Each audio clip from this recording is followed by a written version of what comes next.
इतिहास सुनाता हूं, ध्यान देना। वैसे एक कथा कहनी तो हमें कल थी, पर कल समय का अभाव था। कहते हैं मैं तुम्हें आज एक ऐसा इतिहास सुनाता हूं। सनकादिक ऋषि कह रहे हैं क्या?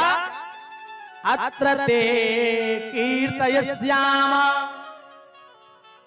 इतिहासं पुरातनम और यस्या श्रवण मात्रेण पाप हानि प्रजायते। बोले वो ऐसा इतिहास है जो कथा आप अब सुनने जा रहे हैं, इसको श्रवण करने मात्र से पाप हानि प्रजायते। जिसके घर में अकाल मृत्यु होती हो, जो पितृदोष से परेशान हो, अगर इस कथा को सुनता है तो कहते हैं यस्या श्रवण मात्रेण पाप हानि प्रजायते, बड़े से बड़े पाप की हानि हो जाती। नारद जी बोले महाराज ये कथा हमें जरूर सुनाइए। बोले सुनो। एक बार की बात है, तुंगभद्रा तटे जाता। तुंगभद्रा नाम की नदी के तट पर एक पंडित जी रहते थे। ध्यान देना, उनका नाम था आत्मदेव। क्या नाम था? आत्मदेव। बड़े विद्वान थे, अच्छे घर से थे, भगवान का भजन पूजन किया करते थे। अच्छा, जैसे पंडित जी विद्वान थे, भजन पूजन करते थे, अच्छे पढ़े लिखे थे, इनकी पत्नी थी और पत्नी का नाम था श्रीमती धुंधली देवी। क्या नाम था? धुंधली देवी। अच्छा, जैसा नाम सुन के अटपटा लग रहा है ना, जैसा नाम वैसे ही गुण थे इनके। यथा नाम तथा गुण। पंडित जी का काम था पूजन करना और धुंधली देवी का काम था जब तक जो दो चार घरों में झगड़ा नहीं करा दे, इनका भोजन नहीं पचता था। अच्छा, आजकल हर दो चार मोहल्ले में दो चार धुंधली आपको देखने को मिले ही जाएंगे। मिलते महाराज, आप देख लें, यहाँ की बात नहीं कर रहा, ये बाहर की बात चल रही है। आप देख लेना, मोहल्ले में दो चार धुंधली भैया आपको देखने को मिल जाएंगे। इनका काम यही होता है कि इसकी चुगली माँ, बाकी चुगली माँ, फिर महाभारत कराओ, फिर मजे देखो बैठ करके। प्रेम से बोलो राधे राधे।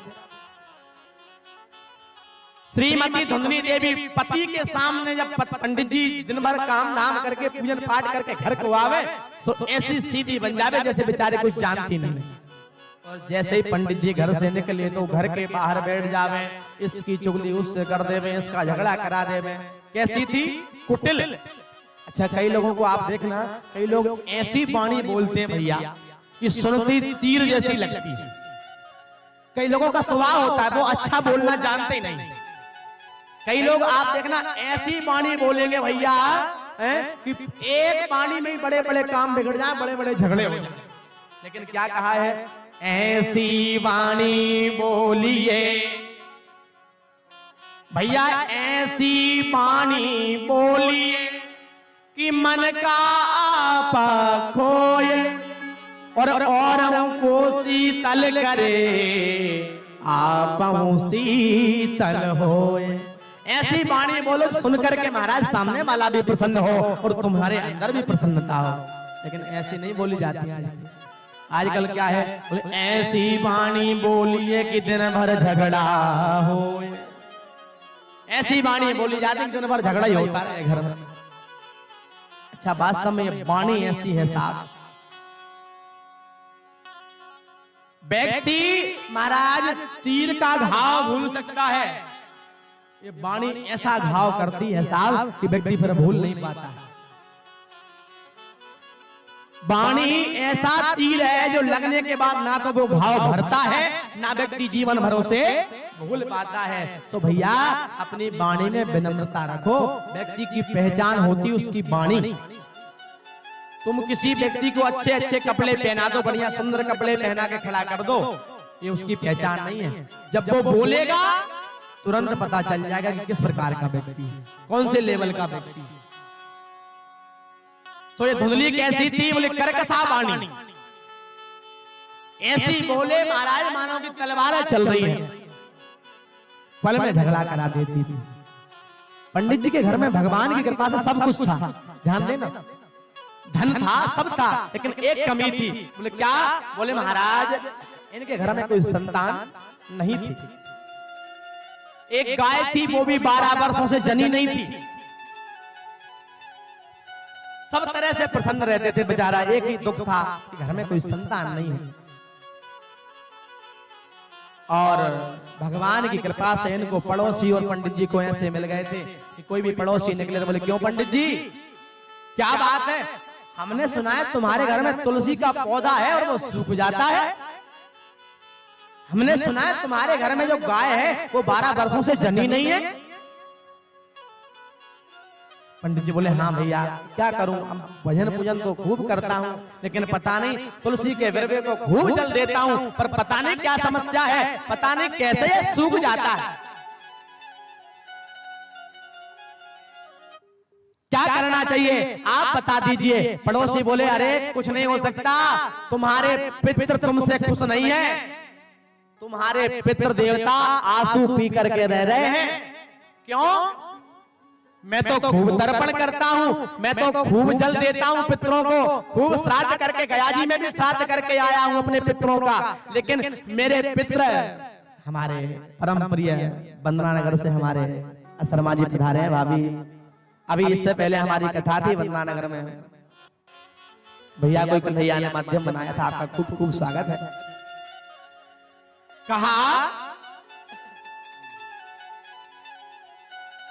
बोले तुम्हारे पंडित जी से पड़ोसी बोले, तुम्हारे पितृ देवता आंसू पी करके रह रहे हैं। बोले, मैं तो खूब जल देता हूं, मेरा जल ग्रहण नहीं करते। बोले, तुम्हारा जल तो ग्रहण करते हैं, पर वो ये सोच करके रोते रहते हैं तुम्हारे पितृ देवता कि तुम्हारे मरने के बाद उनको जल कौन देगा, तुम्हारे मरने के बाद उनको जल कौन देगा, क्योंकि तुम तो मर जाओगे, फिर तुम्हारे यहाँ कोई संतान है नहीं, इसलिए तुम्हारे पितृ तुमसे दुखी रहते हैं। तो भैया क्या करूं? और एक दिन तो पड़ोसियों ने इतना परेशान कर दिया, बार बार टोके, जो निकले वही टोके, तुम्हारे पितृ खुश नहीं है, तुम्हारे घर में तुलसी का विरवा सूख जाता है, तुम्हारे घर में गाय है 12 वर्षों से जनी नहीं है। बड़े दुखी हो गए भैया, और एक दिन तो दुखी होकर के जंगल में चले गए। जंगल में चले गए, बोले अब तो मर जाऊंगा, अब इस संसार में लौट करके नहीं आऊंगा। बहुत भगवान, तुमने मेरे साथ बहुत बुरा किया कि तुमने मेरे घर में संतान का जन्म नहीं कराया, तुमने मुझे पुत्र नहीं दिया। जंगल में जाकर के भैया आत्मदेव पंडित जी एक वृक्ष के नीचे बैठ करके रोने लगते हैं, खूब जोर जोर से रो रहे थे। उसी समय वहां से एक संत का आगमन हुआ, एक संत का निकलना हुआ। और संत तो बड़े परोपकारी होते हैं भैया। संत का स्वभाव कैसा होता है, जैसे पेड़ अपना फल खुद नहीं खाता, परोपकार के लिए देता है। नदियां अपना जल खुद नहीं पीती, परोपकार के लिए बहती हैं। ऐसे ही सच्चा संत होता है। सच्चा संत अपने लिए नहीं जीता, सच्चा संत तो संसार के लिए जीता है। जब उन महात्मा ने आत्मदेव पंडित जी को पेड़ के नीचे बैठ करके भैया रोते देखा है, तो विचार करने लगे। बोले, देखने में तो कोई बड़ा विद्वान ब्राह्मण लगता है, पर ये रो क्यों रहा है? पूछना चाहिए कि इसकी समस्या क्या है। महात्मा आए, बोले, हे ब्राह्मण, कथम रोदसी विप्रत्वम काते चिंता बलीयसी बदत्वम सत्वरम मह्यम स्वस्य दुःखस्य कारणम। हे ब्राह्मण देवता, कथम रोदसी, क्यों रो रहे हो? बदत्वम, अपने दुख का कारण मुझसे बोलो, क्या समस्या है तुम्हारी? आत्मदेव पंडित जी हाथ जोड़ के बोले, प्रभु, कहते हैं संत मिल जाए तो भगवंत मिल जाते हैं। वास्तव में संत, अगर आपको भगवंत से मिलना है, भगवान से मिलना है, संतों के चरणों को पकड़ लो, संत आपको भगवंत से पल में मिला देगा। आत्मदेव पंडित जी बोले, हे महात्मन, आप तो सच्चे संत हो, और मेरी बड़ी समस्या है। बोले, क्यों रो रहे हो, पहले ये बताओ। बोले, मैं इसलिए रो रहा हूं महात्मन, मेरे यहाँ कोई संतान नहीं है। महात्मा जोर जोर से हंसने लगे। अच्छा, देखो ये कोई रोने का कारण है। बोले, तुम इसलिए रो रहे हो कि मेरे घर में संतान नहीं है, और जिनके घर में संतानें हो गई वो इसलिए रो रहे हैं कि ऐसी संतानें क्यों हो गई। अच्छा देखो, कई लोग संतान नहीं है उनके लिए रो रहे हैं, और कई लोग संतान होने के बाद घर से निकाल दिया तो वो इसलिए रो रहे हैं कैसे संतान हो गई हमारे घर में, इससे अच्छा तो ना होती है। महात्मा समझा रहे हैं पंडित जी को कि हे आत्मदेव ब्राह्मण, देखो अगर रोना है तो भगवान के लिए रो, संसार के लिए क्या रोना, कौन तुम्हारा है। अब महात्मा ने खूब प्रयास किया, लेकिन आत्मदेव पंडित जी समझने को तैयार नहीं हो रहे। कहा देख तू पुत्र के लिए रो रहा है, पुत्र कब तक साथ देगा। अच्छा आप लोगों से पूछूं, पुत्र कब तक साथ चलता है भैया। देखो जो लोग कहते हैं हमारा परिवार बहुत बड़ा है, उनके लिए मैं आपको बता दूं, साथी है मित्र गंग के जल बिंदु पान तक। आपके जो साथी हैं, मित्र हैं, बंधु हैं, वो कहां तक साथ जाएंगे, जब तक आपकी अस्थियां गंगा में छिपरा में विसर्जित नहीं हो जाती हैं, तब तक 2-4 मित्र चले जाएंगे साथ में उज्जैन तक। आपने कहा चलो ठीक है, हमारे मित्र बंधु हमारी सहेलियां हमारी नहीं होंगी, हमारे घर परिवार वाले कुटुंब वाले तो हमारे होंगे, लेकिन भैया परिवार के सब लोग चलेंगे इस स्मशान तक। परिवार के लोग वहां तक साथ जाते हैं, शमशान तक, वहां से लौट करके आ जाते हैं, है कि नहीं। आपने कहा चलो परिवार वाले भी मेरे नहीं होंगे, मेरी बेटी तो मेरी होगी, तो बेटी भी हक निभाएगी तो कन्यादान तक। बेटी कब तक साथ है बेचारी, कन्यादान तक, फिर तो वो चाह कर भी तुम्हें जल नहीं दे सकती। चलो ठीक है, और हमारा बेटा मेरा खून, मेरा बेटा तो मेरा होगा, तो बेटा भी हक निभाएगा तो अग्निदान तक। बेटा कहां तक साथ चलेगा, शमशान में जाएगा, अग्निदान करके वापस आ जाएगा। और ये भैया एक बात ध्यान से सुन लीजिए, तुम कह रहे हो ना कि हमें हमारे घर परिवार वाले खूब प्रेम करते हैं, तुम्हारा कोई नहीं है। जो तुम्हें कहते हैं ना कि हम तुमसे खूब प्रेम करते हैं, तुम्हारे बगैर रह नहीं पाएंगे, ये भैया तुम्हारी 13वीं में गर्मा गर्म पूड़ियां सबसे पहले यही लोग मांगते हैं। हाँ, जो कहते हैं कि हम खूब प्रेम करते हैं, बोले पूड़ी गरम गरम लेके आओ भैया।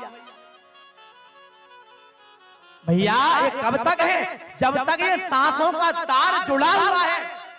जैसे ही ये सांसों का तार टूटा कि संसार से रिश्ता छूटा, फिर कुछ होने वाला नहीं है। जो तुमसे खूब प्रेम करते थे, तुमको खूब गले मिलते थे, वही तुम्हारी शव यात्रा में जाएंगे ना, आकर के घर में नहाते हैं, है कि नहीं। कब तक भैया, जा दिन मन पंछी उड़ जाए, जिस दिन ये आत्मा का मन रूपी पंछी उड़ा, तुम्हारे घर वाले क्या क्या जो तुमको तुम्हारा इंतजार करते थे कि हमारे भैया आने वाले होंगे, वो क्या कहेंगे, घर के बेग कहे जाए तारो, भैया जल्दी ले जाओ, अब यहाँ ज्यादा रखो मत, नहीं तो बदबू आने लगी, जल्दी ले जाओ। घर के बेग कहे जाए तारो, नहीं तो भूत बने सब खे, जा दिन मन पंछी उड़ जाए। भैया कुछ नहीं रह जाता, आपके जैसे कितने आए और कितने चले गए, संसार का काम रुकता नहीं है। बस इतनी प्रार्थना करूं कि इतनी सी बात मान लेना कि तुम्हारे जाने के बाद में लोगों को खुशी ना हो, लोगों को दुख रहे कि भैया अच्छा व्यक्ति था चला गया। अच्छा आप देखना, किसी व्यक्ति के स्वभाव के बारे में जानना हो ना भैया, तो उसकी शव यात्रा में चले जाओ, मरने के बाद पूरी कुंडली खुल जाएगी उसकी। अच्छा व्यक्ति होगा तो लोग क्या कहेंगे, भैया अच्छा व्यक्ति था, नहीं मरना था, थोड़ा और संसार में रहता तो और अच्छा रहता। अच्छा कोई अगर बुरा व्यक्ति मर जाए तो क्या कहते हैं पीछे चलने वाले लोग, बढ़िया मर गया। पृथ्वी के ऊपर धरती पे बोझ था, माता पिता को, पत्नी को, बेटों को परेशान करता था। ये भैया कबीरा जब हम पैदा हुए तो जग हंसे हम रोए, जब हमने जन्म लिया तो हम रो रहे थे, संसार वाले हंस रहे थे। कबीरा जब हम पैदा भये तो जग हंसे हम रोए। और भैया ऐसी करनी कर चलो, जीवन में ऐसी करनी कर चलो कि हम हंसे जग रोए। जीवन में ऐसी करनी करके चलो कि हम तो जाते जाते हंसते हंसते जावे, पर हमारे जाने के बाद हमारे साथ वाले रोए कि भैया नहीं जाना था, क्यों चले गए। प्रेम से बोलो राधे राधे। महात्मा समझा रहे हैं कि कुछ नहीं है संसार में। आत्मदेव पंडित जी मान जाओ, बेटे के लिए रो रहे हो, अरे भगवान के लिए रो, रोना है तो। आत्मदेव पंडित जी बोले इसीलिए मैं महात्माओं से बात नहीं करता है? तुमको अपनी समस्या क्या बताई, तुमने कथा सुनाना प्रारंभ कर दिया। कहा विधि का विधान जान के चलो पंडित जी, क्या है उसमें, क्या पुत्र के लिए रोना। नहीं नहीं मुझे तो पुत्र चाहिए। महात्मा बोले ठीक है भैया। और आत्मदेव पंडित जी बोले अगर अब तुमने मुझे अगर पुत्र नहीं दिया तो तुम्हारे सामने सर पटक पटक के मर जाऊंगा और तुम्हें ब्रह्म हत्या लगेगी। महात्मा बोले ये कौन सी समस्या खड़ी कर ली। फिर भी ठीक है। महात्मा ने अपनी झोली से एक फल निकाला, एक फल निकाल करके तो महाराज दे दिया आत्मदेव पंडित जी को। लो पंडित जी जाओ, ये फल अपनी पत्नी को खिला देना, तुम्हारे घर में संतान हो जाएगी। अब तो पंडित जी फूले ना समावे, बड़े प्रसन्न हो रहे, बड़े खुश हो रहे, चले आ रहे हैं हंसते हंसते। भगवान का भजन गाते गाते अपने घर में आए, अपने घर में प्रवेश किया और जोर जोर से चिल्लाया, अरे देवी, अरे धुंधली, अरे सुनती है। धुंधली देवी घर से निकल करके आई। बोले क्या बात है, आज कोई यजमान ने दक्षिणा बढ़िया दे दी क्या? बड़े खुश दिखाई दे रहे हो, आज कुछ बढ़िया अच्छे अच्छे वस्त्र मिल गए क्या? आज बड़े प्रसन्न दिखाई दे रहे हो। अरे नहीं नहीं, आज ऐसी चीज लेकर के आया हूं, तू सुनेगी ना, तू भी प्रसन्न है जाएगी। अच्छा बताओ क्या चीज है। थैली में से जो महात्मा ने दिया था वो फल निकाला, फल निकाल करके बोले देख ये फल है, इसको क्या करना है, इस फल को तू खा ले, हमारे घर में संतान हो जाएगी। अब उनका तो नाम है धुंधली, कहां से खा ले। पंडित जी से बोला ठीक है मैं खा लूंगी, तुम जाओ। फल हाथ में ले लिया और हाथ में फल लेकर के विचार कर रही हो। क्या विचार कर रहे देखो। अब देखना, कहते हैं जो व्यक्ति मूर्ख होना उसको आप नहीं समझा सकते। चलो मूर्ख को भी समझा लो, लेकिन जो व्यक्ति महामूर्ख होके अपने आप को मूर्ख माने ना, जो व्यक्ति मूर्ख हो और अपने आप को ज्ञानवान माने, उसे तो भगवान भी नहीं समझा सकते भैया। तो धुंधली देवी को वो फल दिया, बोले ठीक है हम खा लेंगे। अब हाथ में फल ले लिया और क्या विचार कर रही है, अगर मैंने इस फल को खा लिया और कहीं मैं गर्भवती हो गई फिर मैं अच्छा भोजन नहीं कर पाऊंगी। विचार करो क्या कह रही है, मैं अच्छा भोजन नहीं कर पाऊंगी। और विचार क्या कर रही है, बोले अगर हमारे गांव में कभी आग लग गई, मैं गर्भवती हो गई तो सब तो भाग जाएंगे, मैं भाग नहीं पाऊंगी। अब ये कोई सोचने वाली बात है। विचार बोले मुझे परहेज करना पड़ेगा, फिर मैं अच्छे से चल फिर नहीं पाऊंगी। और कहते हैं संतान को जन्म देने के बाद माता का दूसरा जन्म होता है, अगर कहा जाए तो दूसरा जन्म ही माना जाता है संतान को। प्रसव पीड़ा के बाद कहा मैं इस फल को नहीं खाऊंगी भैया। लेकिन फिर विचार करने लगे, पति को पंडित जी को पता चलेगा तो गुस्सा करेंगे, तो क्या करूं। उसी समय इसके घर में इसकी बहन आई हुई थी। इसकी बहन के यहाँ पर बहुत संतानें थी, लेकिन घर में खाने को कोई व्यवस्था नहीं थी। और इसके घर में खाने की व्यवस्था थी लेकिन कोई संतान नहीं थी। तो बहन से बोली क्यों, क्या मैं इस फल को खा लूं? बहन ने कहा देख तेरी इच्छा खा ले, अच्छी बात है, लेकिन बोली नहीं मैं नहीं खाऊंगी। तू एक काम कर, अपनी बहन से बोली तू एक काम कर, तेरे गर्भ में अभी कोई संतान पल रही है, तेरा गर्भ है, तू एक काम कर, जब तुझे संतान होगी ना तो तू वो मुझे दे देना।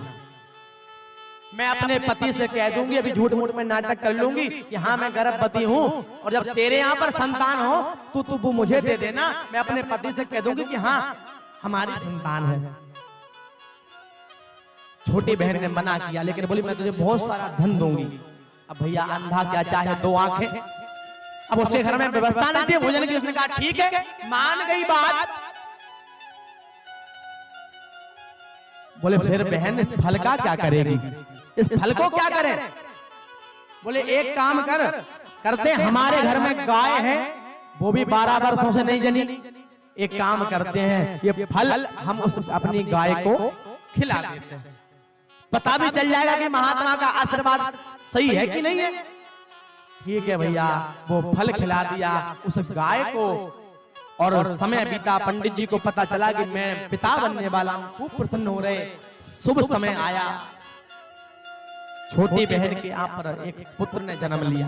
रातों रात धुंधली देवी ने वो पुत्र ले लिया। सुबह होते ही अपने पति आत्मदेव पंडित जी से बोली, महाराज आप पिता बन गए हो, बधाई हो। अब तो पंडित जी फूले ना सभा में खूब प्रसन्न हो रहे हैं कि देखो कितने दिनों बाद आज पिता बना। अब उनको क्या पता महाराज के अंदर रात रात में क्या हो गया। और देखो दूसरे दिन ही जिस गाय को फल खिलाया था, उस गाय ने भी एक बछड़े को जन्म दे दिया। और वो बछड़ा कैसा था, केवल उसके कान थे गाय के बछड़े जैसे, बाकी पूरा शरीर मनुष्य के जैसा था, केवल कान गाय के बछड़े जैसे थे। अब तो पंडित जी खूब प्रसन्न हुए। देखो भगवान जब देता है तो छप्पड़ फाड़ के देता है, कभी एक नहीं था अब दो दो हो गए घर में। खूब प्रसन्न हो रहे हैं, खूब खुश हो रहे हैं कि भगवान तुमने बहुत बढ़िया सुनी, अब तो घर में दो दो संतानों का जन्म हो गया। अब महाराज थोड़े बड़े बड़े हुए तो अपनी पत्नी से बोला, क्यों धुंधली देवी हम अपने पुत्रों का नामकरण संस्कार कर लेते हैं। तो पंडित जी ने अपने जो बालक को गोदी में लिया और बोले, मेरा नाम है आत्मदेव, मेरे बेटे का नाम होगा परमात्मदेव। क्या होगा? परमात्मदेव। इतने में अंदर से धुंधली देवी आई आकर के बोली, अरे अरे क्या कह रहे हो, पेट में 9 महीने रखें हम, परहेज करें हम, प्रसव पीड़ा झेलें हम, और नाम रखो तुम्हारे ऊपर, ये तो ठीक नहीं है। हाँ हमारे ऊपर नाम रखेंगे, ठीक है तुम्हारे ऊपर नाम रख लो। अब बोले मेरा नाम है धुंधली, मेरे पति का नाम होगा धुंधकारी। क्या नाम रख दिया? धुंधकारी। बोले एक काम करो देवी, छोटा सा ये गाय के गर्भ से जन्म लिया इस बालक ने, इसके कान अकेले गाय के बछड़े जैसे हैं, तो इसका नाम भी तुम ही रख दो। नहीं नहीं ये हमारा नहीं है, इसका तो आप ही रखो, मैंने मेरे बेटे का नाम रख लिया। पंडित जी बोले ठीक है। बोले इसका उसके लक्षण देखे तो कान देखे गाय के बछड़े जैसे, तो नाम रख दिया गौकर्ण। बोले गौकर्ण जी महाराज की जय हो। कर्ण कहते हैं कानों को, और गौ के बछड़े जैसे कान देखे तो नाम गौकर्ण रख दिया। अब तो दो दो संतानें हो गई। अब तो पंडित जी बड़े प्रसन्न हो रहे हैं कि हे प्रभु आपने बड़ी कृपा करी। वास्तव में भगवान से जो मांगो भगवान देता है, अब तुम उसको ले नहीं पाओ ये आपकी गलती है। इसकी करुणा में कोई कमी है नहीं, पात्रता में हमारी कमी रह गई। कभी देने से मना नहीं करते भगवान। ये ऐसा दरबार है जहाँ पर रोता हुआ आता है और हंसता हुआ जाता है। भगवान तो कह रहे तुम मेरी तरफ एक कदम बढ़ाओ, मैं तुम्हारी तरफ 1000 कदम नहीं बढ़ाऊं तो कहना। अब तुम सोचो कि बैठे बैठे सब हो जाए, तो ऐसे होने वाला नहीं है। अरे ये कन्हैया तो ऐसो है भैया, तुमने जो बनाया वो बन गए। गोपियों को नाच नाच करके दिखाया है। बताओ, जिसके एक नजर देखने से पूरा संसार नाच रहा है, वो गोपियों के कहने पर थोड़े से माखन के लिए नाच रहा है। बताओ, शेष गणेश महेश सुरेश निरंतर यादव ध्यान लगावे, और ताही अहीर की छोहरियां छछिया भर छाछ पे नाच नचावे। थोड़े से छाछ के लिए गोपियां नाच नचा रही हैं और कन्हैया नाचते हैं भैया। ये प्रेम से रिझता है, ये बल से धन से इनसे रिझने वाला नहीं है। किसी ने बड़ा सुंदर भाव कहा है, प्रेम के बंधन में मोहन बंध गए,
जिनने जो बनाया वो बने। कैसे? हो जान मीरा की नारायणा ले सका, जान मीरा की नारायणा ले सका, हो जान मीरा की नारायणा ले सका, जान मीरा की नारायणा ले सका। राणा ने कितना प्रयास किया, सरकों से कटाया, कुछ नहीं हुआ। तो क्या हुआ? जहर भेजे थे तो अमृत बन गए, ओ जहर भेजे थे तो अमृत बन गए, प्रेम के बंधन में मोहन बन गए, प्रेम के बंधन में मोहन बन गए।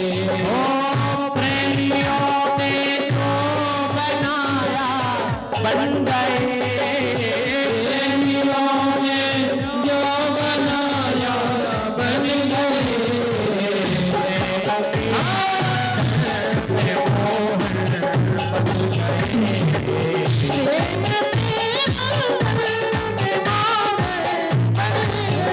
हरि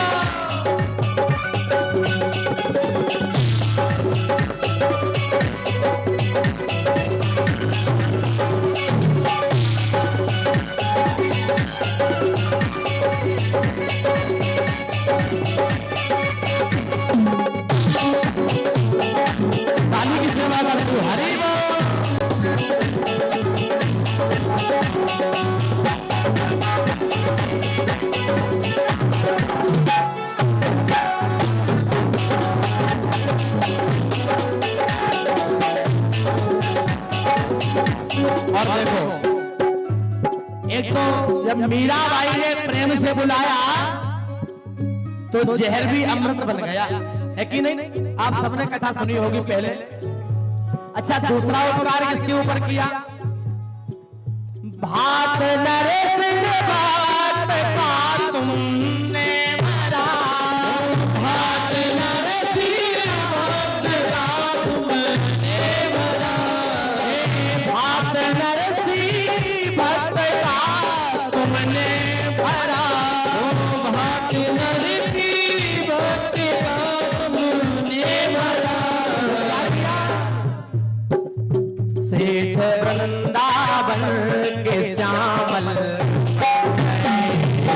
सेठ वृंदावन के श्यामल बन गए, प्रेम की बात में मोहन बन गए, प्रेम के बंधन में मोहन बन गए। ओ प्रेमियों ने जो बनाया बन गए,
मुरली छोड़ के धनुष धारी बन गए, प्रेम के बंधन में मोहन बन गए, प्रेम के बंधन में मोहन बन गए। ओ प्रेमियों ने जो बनाया बन गए, प्रेमियों ने जो बनाया बन गए,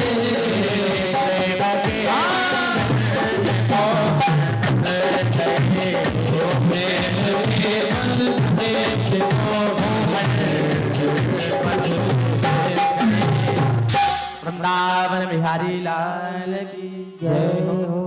कितनी सुंदर बात कही। प्रेम से परिपूर्ण जिसने दिल दिया, जिसने प्रेम से भरा दिल भगवान को अर्पण किया, तो क्या हुआ? बिक गए बिन दाम चाकर बन गए। इसे कोई धन से नहीं खरीद सकता। और ये अगर कृपा करने पे आ जाए ना, बिक गए बिन दाम चाकर बन गए। ये भैया नौकर चाकर बन करके महाराज दूसरों के यहाँ पर नौकरी करी इसने, केवल भक्ति के बंधन में बंध करके। अच्छा, नौकर किसके बने? राजा बलि के यहाँ पर द्वारपाल बन के खड़े रहे हैं। क्यों? केवल प्रेम के बंधन में बंध कर राजा बलि के यहाँ पर बेचारे द्वारपाल बन के खड़े हो जाते हैं। ये करुणा, ये कृपा नहीं तो और क्या है भैया। अच्छा, वास्तव में केवल बांधना है तो एक ही डोरी कन्हैया को बांध सकती है, वो है प्रेम की डोरी। और देखो, लोग कहते हैं भगवान जिद करते हैं, भगवान सुनते नहीं। ये भैया भगवान जिद नहीं करते। भगवान के सामने भगवान के भक्त अगर कोई जिद पे अड़ जाए ना, तो भगवान को भी वो जिद माननी पड़ती है। भाव तुलसीदास का पूरा किया। आपने कथा सुनी होगी। एक बार ये रामायण को लिखने वाले तुलसीदास जी वृंदावन गए, तो वृंदावन में सूरदास जी के साथ में बांके बिहारी का दर्शन करने गए। तो बांके बिहारी को देखा, देख करके दुखी हो गए। बोले ये मेरे राम जी नहीं है, ये मेरे भगवान नहीं है, मैं इनको प्रणाम नहीं करूंगा। और सीधे तन करके खड़े रहे। बांके बिहारी को तुलसीदास जी ने प्रणाम नहीं किया।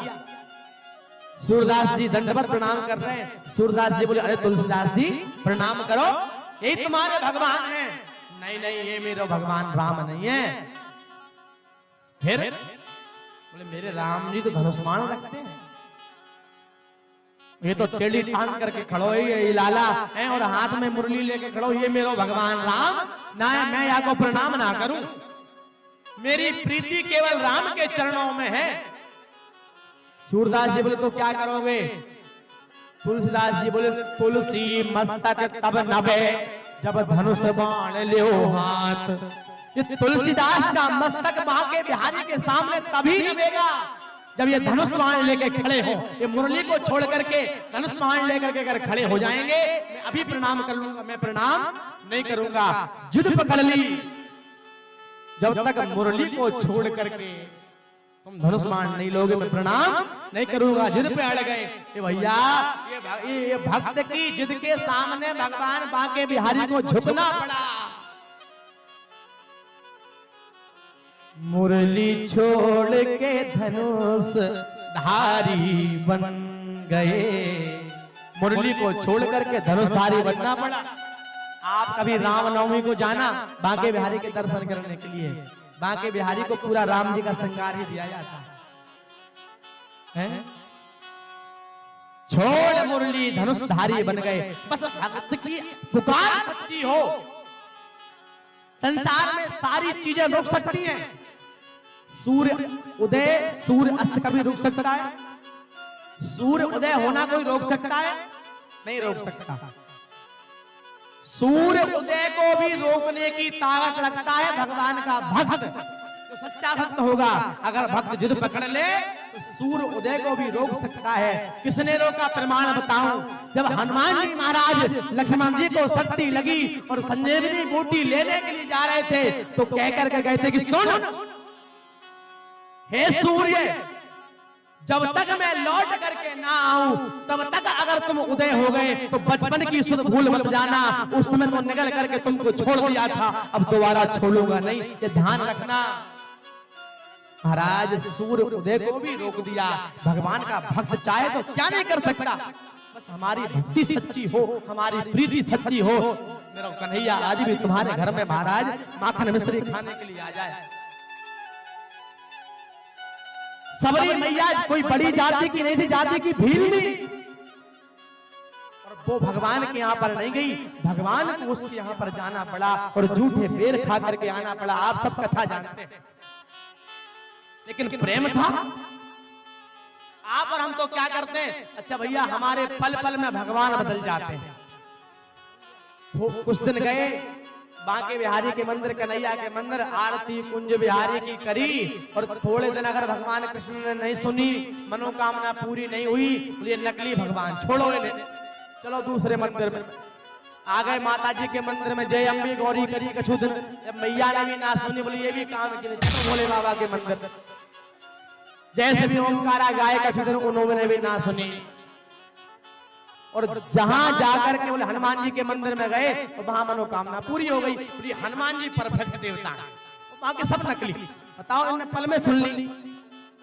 अरे ये तो देखते जाओगे, हो सकता है जो तुमने पहले गड्ढा खोद रखा है वो भर रहा हो, जब वो भरेगा तब तुमने पहले ही माइनस कर रखा है पाप, तो कहां से मिलेगा? पहले वो कवर होगा, उसके बाद मिलना शुरू होगा। लेकिन नहीं, पल पल में भगवान बदल देते हैं। एक साधे सब सधे, सब साधे सब जाए। हम ये नहीं कह रहे कि आप इनको मानो, सब एक है। जिसके चरणों में आपकी प्रीति हो, जिसके चरणों में आपकी भक्ति हो, उसको मान लो, वही तुम्हारा उद्धार कर देगा भैया। बस नियम से करो। कोई भी काम अगर आप नियम से कर रहे हो, मैं महाराज ये व्यासपीठ से कहता हूं, आपका वो काम पूर्ण होगा। वृंदावन में एक भक्त थे, आपको बताऊं उनका क्या नियम था, सुन करके आपको अचंभा होगा। बांके बिहारी के मंदिर जाते थे और रोज बांके बिहारी को गाली दे करके आते थे। क्या करते थे, मंदिर के बाहर खड़े हुए और ऊंचा मुंह करके गाली देवे भगवान को। रोज का नियम था, रोज गाली दे करके आते थे। कई वर्ष बीत गए भैया, रोज का महाराज बचपन से गाली देना शुरू किया, 60 साल की उम्र हो गई, लेकिन नियम था 8 बजे 1000 काम छोड़ करके जाना, पर गाली दे करके आना। महाराज एक दिन स्वास्थ्य खराब हो गया और बांके बिहारी के मंदिर नहीं जा पाए। आप विश्वास नहीं मानोगे, बांके बिहारी छोटे से बालक बन करके घर पे आ गए। क्यों बाबा आज आए नहीं तुम? तो भैया ये भगवान तो ऐसे हैं, न जाने कौन से गुण पर दयानिधि रीझ जाते हैं, यही सब ग्रंथ कहते हैं, सभी यह ग्रंथ गाते हैं। पता नहीं कौन से गुण पे प्रसन्न हो जाए, बस नियम से करते चलो। ये नहीं कि 3 दिन जल चढ़ाया फिर बंद कर दिया, बोले वो को सुन ही नहीं रहे भगवान। ऐसे सुनने वाले नहीं है।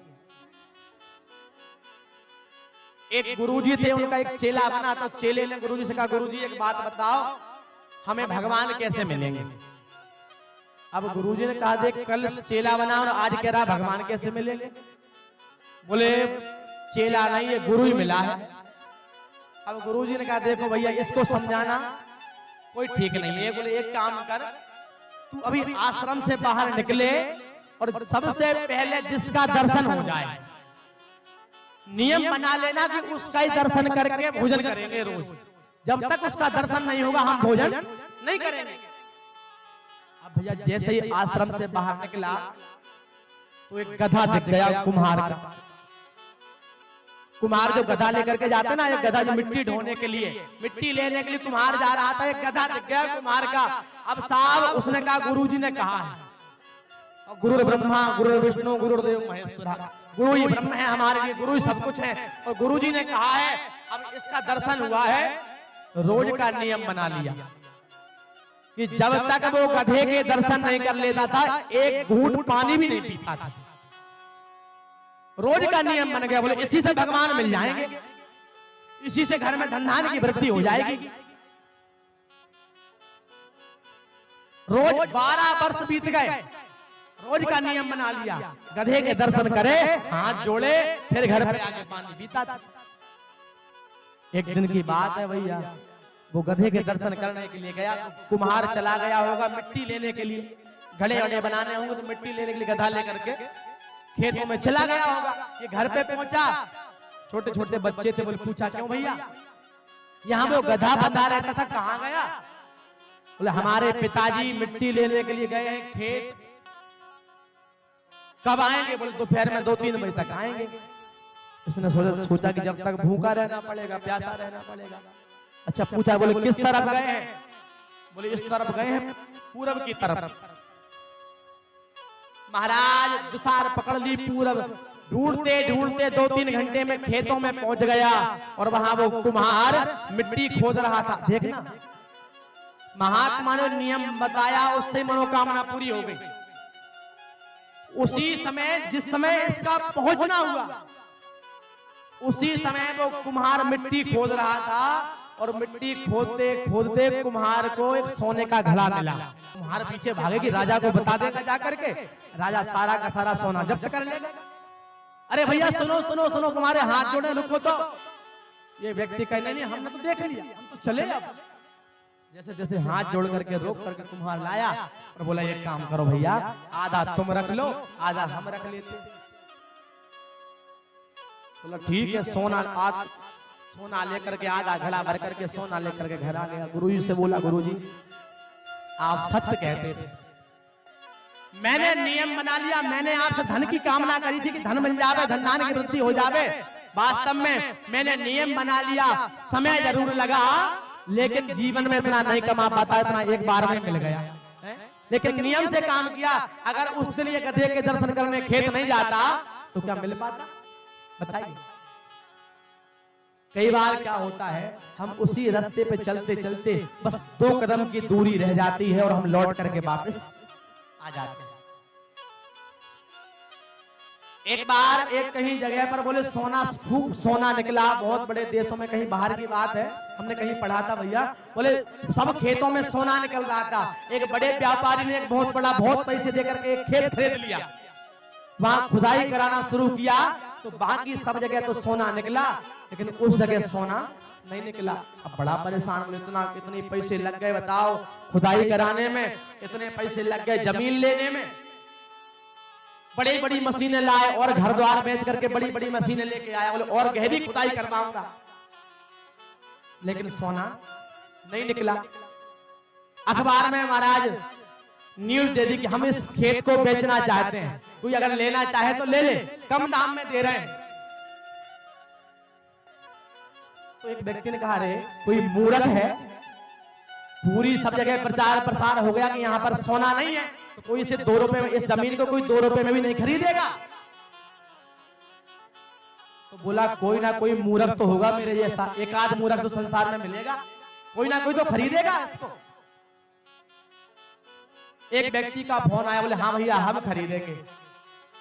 कम दाम में उसने वो जमीन खरीद ली, और उसने, किसी ने कहा कि तुमने क्यों खरीद ली, सबको पता है। बोले महाराज अब होगा जो देखेंगे, इसने इतनी खुदाई तो करवा दी है, थोड़ी अपन और करवा के देखेंगे अगर मिल जाए। और आपको बताऊं, केवल 2 हाथ खुदाई करवाई और सोना निकल गया। केवल 2 हाथ खुदाई करवाई उस व्यक्ति ने और सोना निकल गया। अब विचार करना, वो पहले वाला व्यक्ति केवल 2 हाथ पीछे से लौट गया। अगर इतनी खुदाई कराई और 2 हाथ और करा लेता तो सोना मिल जाता कि नहीं? हमारे साथ भी यही होता है, हम बस भगवान के नजदीक पहुंचने वाले होते हैं और वहां से लौट करके आ जाते हैं कि अब हमें ये नहीं मिलेगा। प्रेम से बोलो राधे राधे। तो कहा, हम कथा श्रवण कर रहे थे, आज महाराज धुंधकारी के पिता आत्मदेव पंडित जी बड़े प्रसन्न हो रहे हैं। 2 पुत्र हो गए, एक का नाम रख दिया धुंधकारी और एक का नाम क्या था बताओ, अगर तुम सुन रहे थे ध्यान से तो, गोकर्ण। अब महाराज दोनों पुत्र बढ़िया घर में बड़े होने लगे, बड़े हुए तो क्या हुआ, गोकर्ण पंडितो ज्ञानी धुंधकारी महाखला। जो गाय का बछड़ा था, गाय के गर्भ से जन्म लिया था, वो तो चले गए बढ़िया काशी बनारस पढ़ने के लिए, और धुंधकारी घर में रहा। तो जब छोटा था तो बढ़िया जाकर के पैसे खेले, छोटे छोटे बच्चों को मारे। पंडित जी समझावे, धुंधली देवी कहे देखो मेरा पुत्र कितना बलवान है, बताओ बच्चों को कितनी जल्दी मार देता है। आपको एक बात बताऊं, बेटा बेटी को बिगाड़ने में 80% हाथ मैया का होता है। आपको बुरा भले ही लगे, पर माताओं का हाथ होता है बेटा बेटी को बिगाड़ने में। मैया पिता डांटता है, तुम समझा देती हो तो ऐसा ही है, चिल्लाते रहते तो कुछ मत ध्यान मत दे, तो उसकी हिम्मत बढ़ती जाती है। आपको एक बात बताऊं, पेड़ जब छोटा होगा आप उसे जिधर चाहे उधर मोड़ लो, मुड़ जाएगा। पेड़ बड़ा हो गया फिर मुड़ने वाला नहीं है, तुम्हें उसके हिसाब से चलना पड़ेगा। जो संस्कार देना है, शिक्षा देना है, बेटा बेटी को बचपन में देते चलो, बाद में अच्छी बात। हम ये नहीं कह रहे कि आप मारो कूटो। वेदों में कहा है जब तक बेटा बेटी 5 वर्ष का नहीं हो तब तक खूब प्रेम करो, जितना हो सके उतना प्रेम दो। 5 वर्ष से 16 वर्ष की उम्र तक ताड़ना दो। ताड़ना मतलब ये नहीं कि उनको मारो पीटो, ताड़ना अर्थ होता है नजरों में रखो, देखो कि कहां जा रहे हैं, क्या कर रहे हैं, किसके साथ बैठ रहे हैं, किसके साथ उठ रहे हैं, क्या खा रहे हैं, क्या पी रहे हैं। कब तक? 16 वर्ष तक। 5 वर्ष तक खूब प्रेम करो, उसके बाद प्रेम में कमी कर दो। अंदर से प्रेम रखो खूब, पर बाहर से थोड़े कठोर बन जाओ अगर उनका भला करना है तो। 16 वर्ष तक। और जब 17वां वर्ष लगे तो फिर तो ना आप डांटने के अधिकारी रह जाते हो, ना कुछ बोलने के अधिकारी रह जाते हो। फिर तो प्रेम से समझा लो, अगर समझ जाए तो ठीक, नहीं तो जय जय। फिर तुम चाहो तो भी कुछ होने वाला नहीं है। 17 वर्ष के बाद आप समझाओगे बिल्कुल समझ में नहीं आएगी, तुम कोई गलत समझा जाएगा, ध्यान रखना। पंडित जी डांटे धुंधकारी को, लेकिन माता कह दे तो ऐसे ही चिल्लाते रहते, तू कर बढ़िया, छुपा छुपा करके पैसे दे दे, पिताजी को पता ना चले। महाराज पहले बचपन में छोटा था तो छोटे छोटे काम करता था, अब बड़ा हुआ जुआ खेलने लगा। अब तो महाराज बुरे लोगों की संगति हो गई, मदिरा पान करने लगा, धुंधकारी इतने कुकृत करने लगा। घर में आता बिना पूछे धन उठा करके ले जाता। जब माता पिता डांटते तो फिर तो महाराज गांव में चोरी करने लगा। गांव में चोरी करना बंद हुआ, अपने घर में ही चोरी करने लगा, घर से धन चुरा करके ले जाता था। अब घर में भी सब कुछ खत्म हो गया। एक दिन आत्मदेव जी ने समझाया, बेटा तू कितने कुकर्म कर रहा है, ऐसे उल्टे सीधे काम मत कर। महाराज पिता आत्मदेव के ऊपर हाथ उठा दिया। उस समय आत्मदेव जी को समझ में आया कि उस समय जो महात्मा समझा रहे थे कि जब बेटा, अगर बेटा हो गए वो भी रो रहे हैं, जिनके नहीं हुए वो भी रो रहे हैं। अरे रोना तो भगवान के लिए रो। उस समय बोले मुझे समझ में नहीं आया, बहुत बड़ा अपराध हो गया। जंगल में निकल गए, वहां पर गोकर्ण जी आए। गोकर्ण कौन? जो गाय का बछड़े से जन्म लिया था। आकर के पिताजी को समझाया, बोले पिताजी अब रोने से कुछ नहीं, संसार में कोई किसी का रिश्ता नहीं है किसी से, ना कोई बेटा है, ना कोई बेटी है, ना कोई माता है, ना कोई पिता है। रिश्ता रखना है तो भगवान से रखो। आत्मदेव जी को गोकर्ण उपाख्यान से महाराज ज्ञान दिया। गोकर्ण जी जंगल में भजन करने लगे। अब तो घर में धुंधकारी और निश्चिंत हो गया। अब तो पिताजी चले गए, अब कोई रोकने टोकने वाला और नहीं है। एक दिन रात्रि में 12 बजे घर आया, मदिरा पी करके आकर के अपनी माता धुंधली से बोला, माँ मुझे धन दे, मुझे पैसे दे। धुंधली बोली, बेटा बचा क्या है घर में, सब तो तू चुरा चुरा करके ले गया, कुछ भी घर में नहीं बचा है। महाराज माता के हाथों में सोने की चूड़ियां पड़ी थी, गले में मंगलसूत्र पड़ा था, बोली ये रखे, ये दे। जब मन माता ने मना किया, जबरदस्ती फटक करके हाथों की चूड़ियां निकाली, महाराज गले की मालाएं लेकर के चला। उस समय धुंधली को ध्यान आया, हे भगवान ये क्या अपराध हो गया, ये क्या अपराध बन गया मुझसे। और रात्रि में ही महाराज जाकर के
कंजूसी करोगे तो और बैठना पड़ेगा, ऐसे ध्यान रखना। राधे जय राधे राधे गोविंद गोपाल राधे राधे जय राधे राधे गोविंद गोपाल राधे राधे राधे गोविंद गोपाल राधे राधे राधे गोविंद गोपाल राधे राधे गोपाल राधे राधे गोपाल राधे राधे नंदलाल राधे राधे नंदलाल राधे राधे गोपाल राधे राधे गोपाल राधे राधे राधे गोविंद गोपाल राधे राधे जय राधे कृष्ण गोविंद गोपाल राधे राधा रानी के चरण महारानी के चरण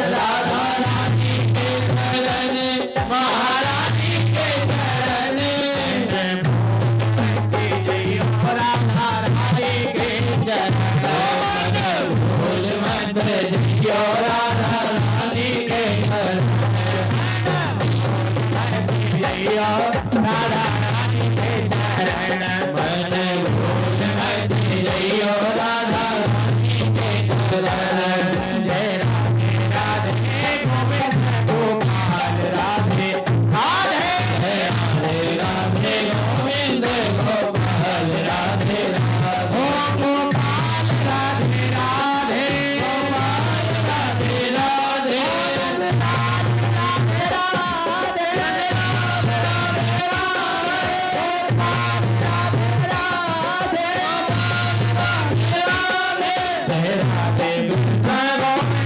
गोपाल राधे राधे राधे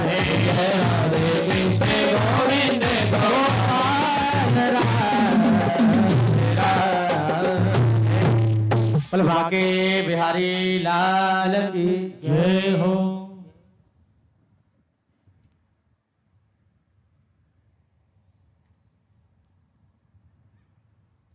हरिओम। बोल भक्त वत्सल भगवान की जय हो। जयकारा बोलने वालों की, जयकारा नहीं बोलने वालों की जय हो। बोलो जय जय श्री राधे।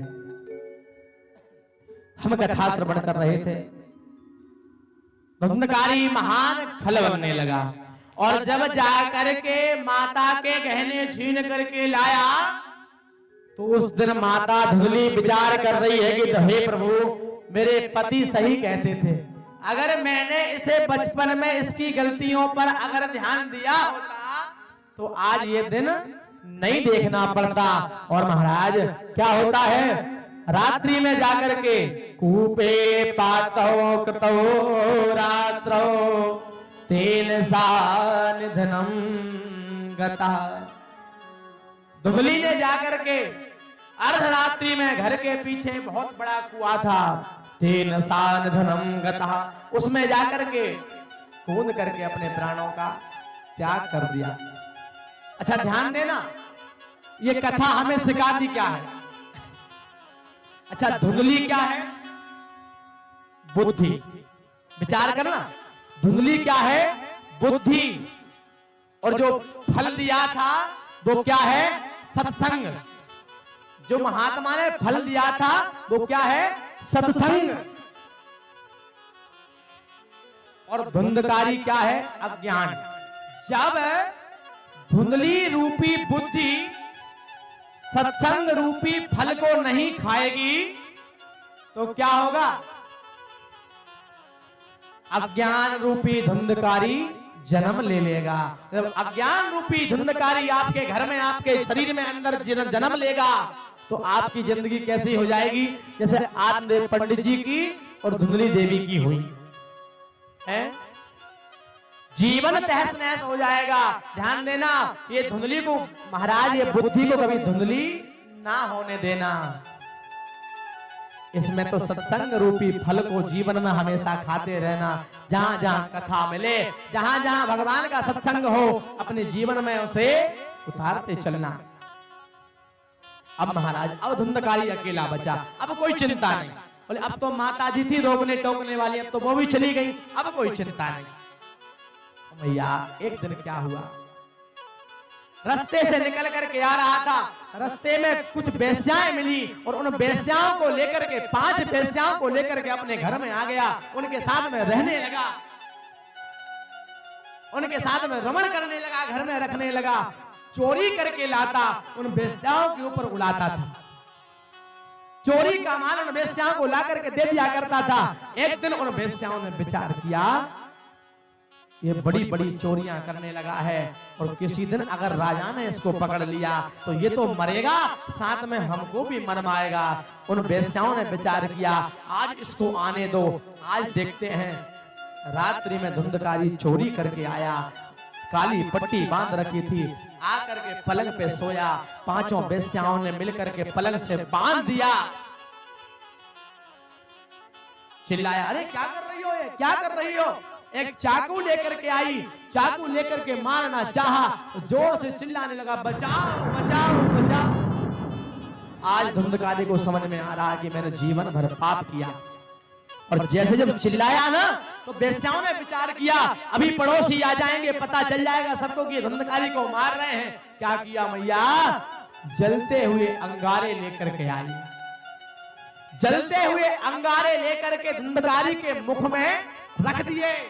तब तांगार समूहाश्च तन्मुखे ही विचिक्षपो अग्नि ज्वालाति दुखेन व्याकुलो निधनम गतः। जलते हुए अग्नि के अंगारे लेकर के आई, तन मुखे ही विचिक्षपु, मुख में रख दिए। अग्नि ज्वालाति दुखेनो, अग्नि की ज्वाला के दुख से व्याकुल होने लगा, और व्याकुलो निधनम गता, धुंधकारी का निधन हो गया। बेस्याएं सारा धन इकट्ठा करके भाग गई। अब ध्यान देना, सनकादिक ऋषि कह रहे हैं कि ध्यान देना, अब बड़ी सुंदर कथा आती है। ये कथा जीवित व्यक्ति को तो तारती है, साथ में मरे हुए व्यक्ति को कैसे तारती है सुनिएगा। अब धुंधकारी महान प्रेत बन गया, जीवन में कभी पुण्य का काम नहीं किया, महान प्रेत बन गया। अब आपको बताऊं, गरुड़ पुराण में लिखा है प्रेत का मुख होता है सुई की नोक बराबर। तो सुई होती है ना कपड़े सिलने वाली, उसकी नोक कितनी पतली रहती है, सुई की नोक बराबर रहता, ना कुछ खा सकते ना कुछ पी सकते, और मर सकते नहीं, पहले ही मर चुके हैं। विचार करो, भूख थोड़ी सी भूख हमको लगावे तो कितनी तकलीफ होती है।